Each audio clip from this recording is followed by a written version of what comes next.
Alright, I know a lot of you wanted me to dress up as CL for all of my Halloween videos, but for this video, I'd like to make an exception. After all, this character came in a close second. There we go. Wait a second. Okay, there we go.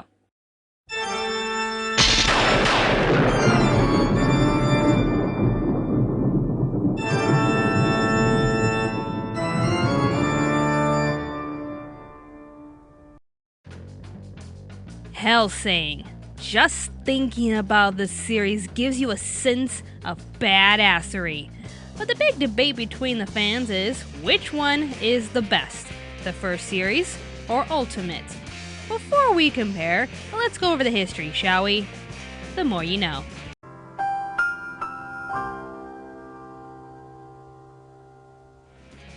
Hellsing started as a manga illustrated by Koto Hirano, and it ran in Young King Hours Publishing from 1997 to 2008.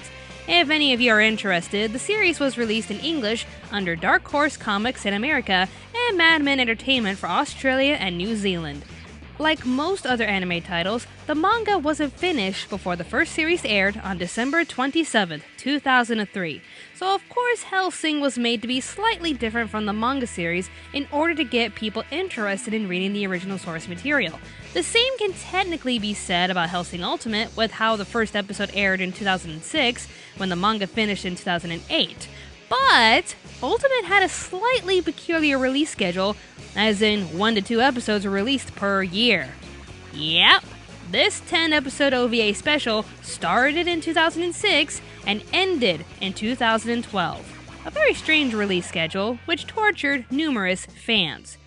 The manga, the anime, and OVA all share a similar plot with the same characters, which covers the story of the Hellsing organization, a secret league of royal Protestant knights once led by Abraham van Helsing.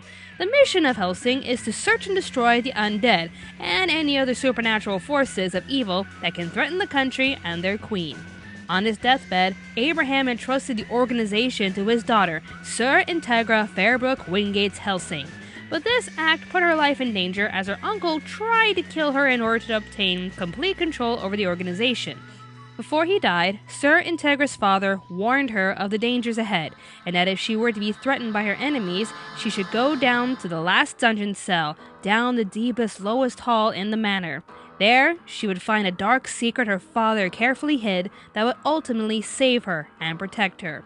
With her uncle hunting her down and no other options for her to choose from, Sir Integra runs to the cell and finds her dark answer.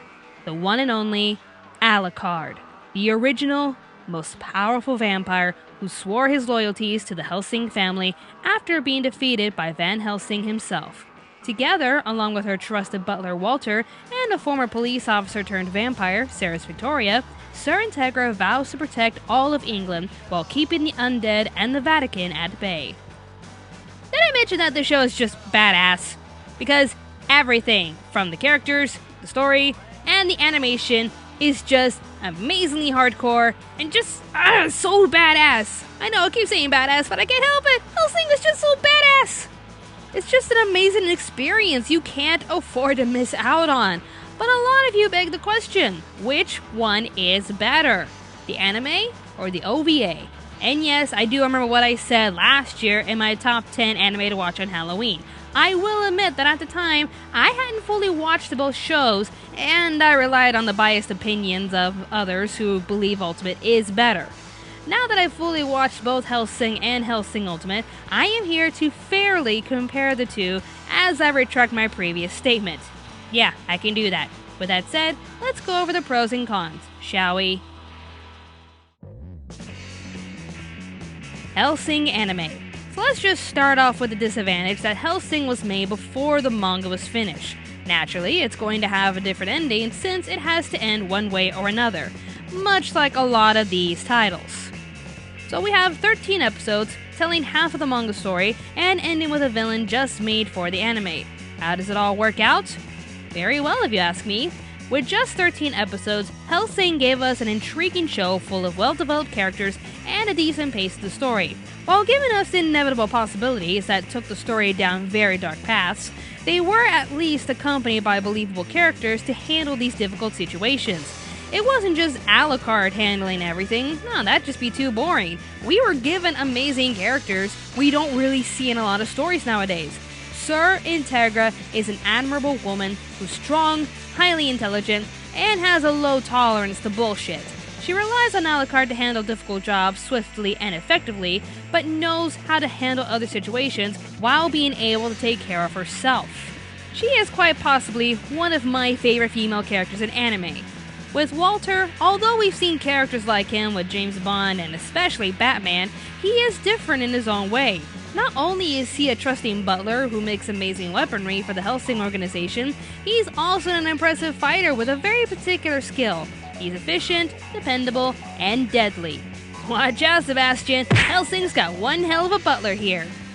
Ceres Victoria, the innocent police girl who gives us the bystander perspective. She went into the police corps to do a job when she was suddenly attacked and forced into the vampire world because Alucard had no other way to save her. So we get an interesting character confused over her situation and her place in life. Should she embrace her vampiric form to be stronger, or keep her integrity and try to remain human as long as she can? And then we have Mr. Badass himself, the man in red, Alucard, the most powerful vampire in the world who loves a strong opponent and tends to make them suffer before they die. It's what he considers fun, since he indulges in the fact that he is a monster. Some would consider the anime didn't really give us a full-rounded character since all he is a badass vampire, but I sense that's all he wanted us to believe, that he's a monster, nothing more and nothing less. He watches in entertainment as the world evolves in culture and technology, but still remains dark and arrogant as ever, as in nothing really changes over time, and viewing that through his perspective is fascinating. We have all these great characters with all this drama in these dark situations, but we still have to address their attempt to end the series by creating an anime-only villain. Usually in most cases, villains made exclusively for the anime tend to annoy me. Incognito, however, was an interesting addition that perfectly contrasted to the Hellsing organization's manner. He's malevolent, mysterious, and a powerful vampire wielding very dark magic. His actions are deplorable, and he literally put the organization in a hopeless situation that was not only brilliant but devastating at the same time. A worthy threat to Alucard, and the situation opened to a side of him we've never seen before thanks to Sir Integra's permission. In the end, he left us with many curious questions about the person who sent him and why, which makes the audience even more curious about the manga in a good way. In some cases where the anime has to end differently, the audience is either craving for more or disappointed enough to want something better, which could be found in the manga. Hellsing the anime had a decent ending in my opinion, that can stand on its own while the manga can be its own identity as well. Two different endings for this brilliant show. Years later though, Hellsing Ultimate came to fruition with the promise of following the manga. How did it turn out? Let's find out. Hellsing Ultimate. The one thing I could say about Hellsing Ultimate is it's very overwhelming. Overwhelming with the characters, the art, and the story, in both good and bad ways. The characters are roughly the same with some additions here and there. Ceres Victoria has some improvements with her situation and transformation, but... How does it feel now that you're a vampire?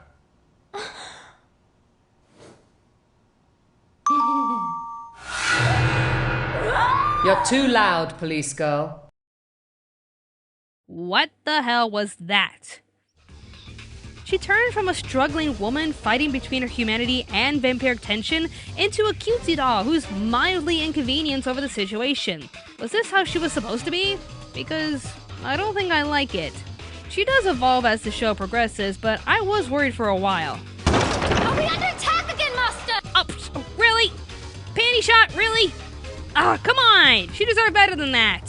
I'm just happy they kept Sir Integra the same.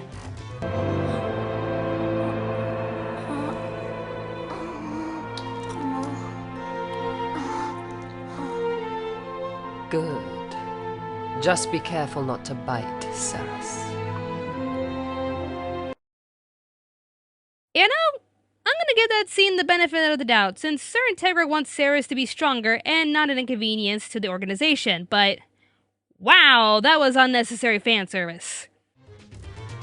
When it comes to Walter, he stayed the same as well, but okay, I don't want to spoil any details for you all, so I'm just gonna try my very best to crawl around this. His transition towards the end of the show confused me. Can someone explain to me what happened?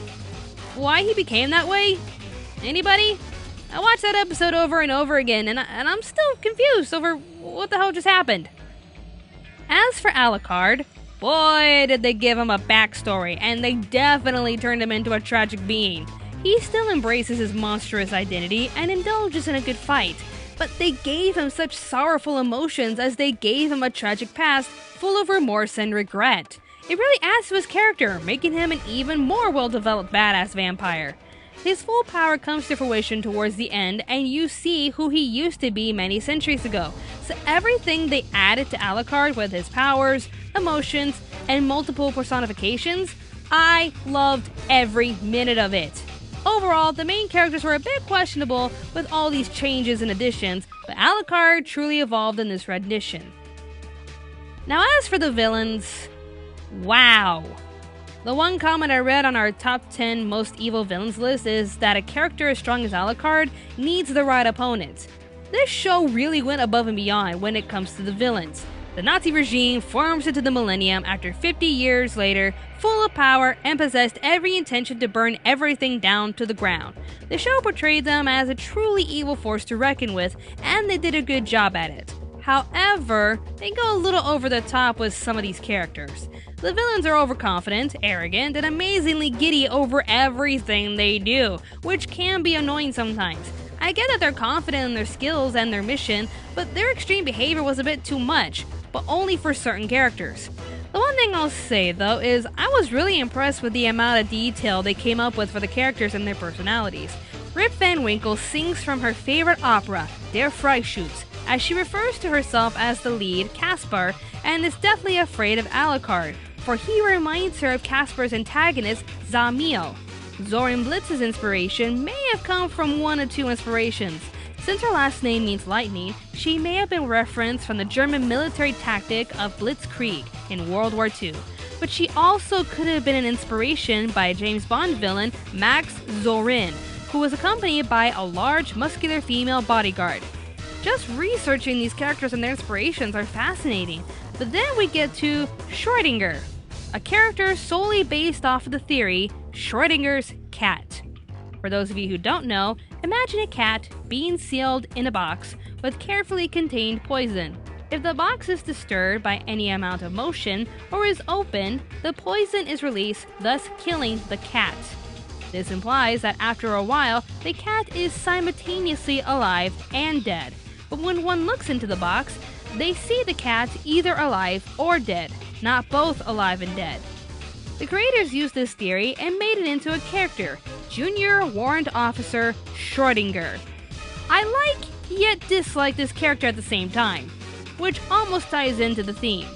He has that convenient power of being everywhere and nowhere at the same time, which allows him to appear at any location and negating any fatal injuries through will and sense of self.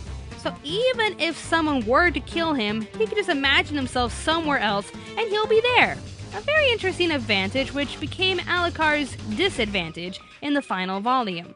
I was very unsettled with this approach since it's such a high concept to put Alucard in such a dismay, while at the same time coming from an obnoxiously annoying character. Those ears, his behavior and attitude. I'm happy he was a villain because I truly hated Schrodinger. So what was my favorite scene in Ultimate? Ladies, welcome! I know I didn't kill him, but I just love how fast-paced and hilarious that was. Show it again. Again. Again. Again. This made me happy. As crazy and over the top these villains can be, they wouldn't be here if it weren't for their fearless leader, the Major. A war-hungry tyrant who placed first on our top 10 evil villains list for a good reason. For the past 50 years, this man was obsessed with a vision of bloody passion full of fire, smoke, gunshots, and blood. He's a brilliant leader with all these flawless ideas coming together one after the other, as in he makes sure everything goes according to plan. It makes you wonder though, if things weren't going to his plan, would he still be happy with all the trouble he's caused? My guess is yes, since he thrives on war and hearing people suffer. Just listen to this guy talk. Every word he says is so disturbing that it makes anyone unsettled just by listening to him. My friends, I like war. No? Friends, I love war. I love holocausts. I love blitzkriegs. I love defensive lines. I love sieges, charges. I love mop-up operations and retreats. It moves me deep within my heart to watch a fresh recruit stabbing over and over into the bloated chest of a long-dead enemy. The sight of deserters being strung up from a street lamp is an irresistible pleasure. And there is nothing more arousing than the sounds made by prisoners of war dropping like flies, screaming in agony as they're mowed down by ear-piercing Schmeizers. How do they write for this guy? He's so diabolical and twisted that it makes you wonder how someone was capable of creating this obsessed warmonger. It's just fascinating. From his speeches to that creepy smile, the Major was an unbelievable challenge to Alucard, which made the show fun to watch. So overall, the characters had their ups and downs, which can also be said for Ultimate's story. Not gonna lie, episodes 4 through 10 were packed with some amazing things for us to witness, but there were some pacing issues here and there. The first 2 episodes were basically faster versions of the Hellsing anime, which wasn't that good honestly. Ceres' transformation went by in a flash, and her overall reaction to her being a vampire was disappointing. If anything, the first 2 episodes relied on you remembering the anime in order for you to keep watching. You knew Ultimate would bring us some answers we wanted and bring the story to an amazing finish, but the first 2 episodes would give new watchers nothing to look forward to with how fast the story went.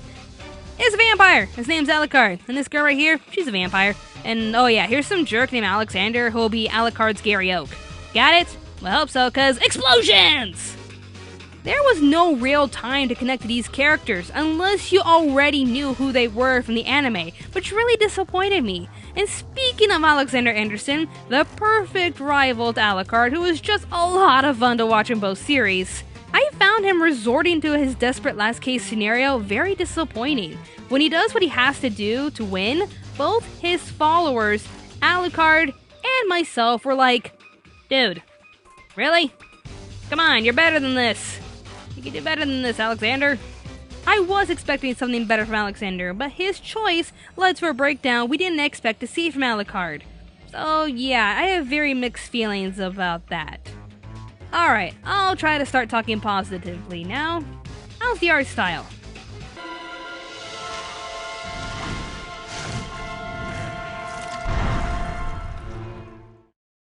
It's beautiful. I guess since it took 6 years to release this series, they really took their time with the animation, and man does it show. This is movie quality, and it's done amazingly well. It's still hard for me to decide which art style I prefer, but Ultimate really stepped up their game when it came to the animation. It's not like you've done any work, idiot! I've done plenty of work. I was watching Zorn at the Hellsing house and everything. Oh, yes. Then again, we get these cheap scenes that were made to make us laugh. But they just annoyed me. It seemed like they were trying too hard to give us a little bit of humor with these scenes, but some of them didn't really feel right. I think the only one I laughed at was the one with Sir Integra and her wanting a helicopter. I'd like to honor his memory with a new helicopter. What do you say? You want another one? Do it for grandfather. I'll just give it to her. What's the worst thing that could happen? If there's one more thing I have to compare, it's the music. The Hellsing anime gave such a cool vibe with its choice of music. With the jazz numbers and the perfect tunes to match the tone of the show, Hellsing was one of the most amazing soundtracks in anime. Hellsing Ultimate, however, not so much. Don't get me wrong, there were some pieces that fit the tone and atmosphere perfectly, but then there were some questionable choices.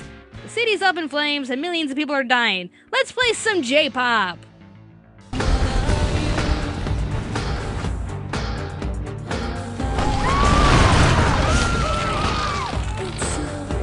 Because, yeah, that's appropriate. J-pop! Overall, Hellsing and Hellsing Ultimate have their pros and cons.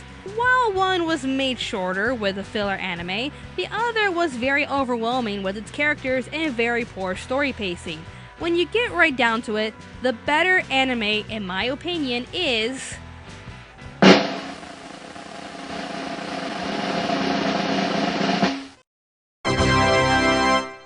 neither.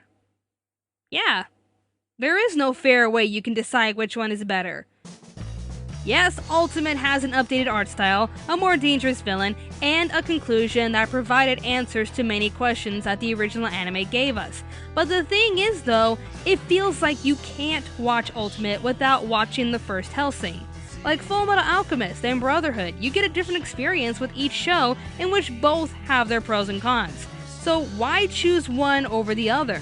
They're both great in their own way. Hellsing is a classic that introduced us to these brilliant characters. Hellsing Ultimate took what we loved from the first show and expanded it into a huge epic.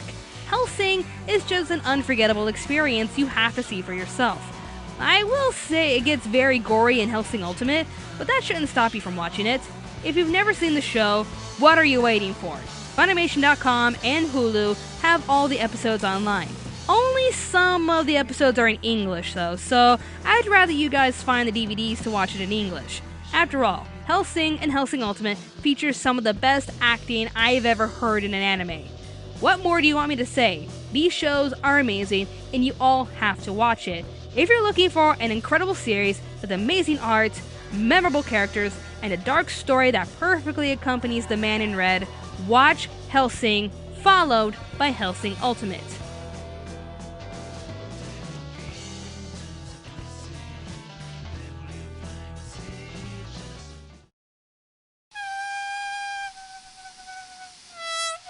Uh-oh. Hey, we got a website. You should check it out. Link is in the description box down below. We're also on Facebook, Twitter, and Tumblr, so follow us. Be sure to like, favorite, and subscribe to Anime America Podcast for more awesome reviews. If you're interested in anything of pop culture, check out our other awesome channel, Pop Spectrum. You'll be glad you did. Thank you for watching, and stay tuned to Anime America.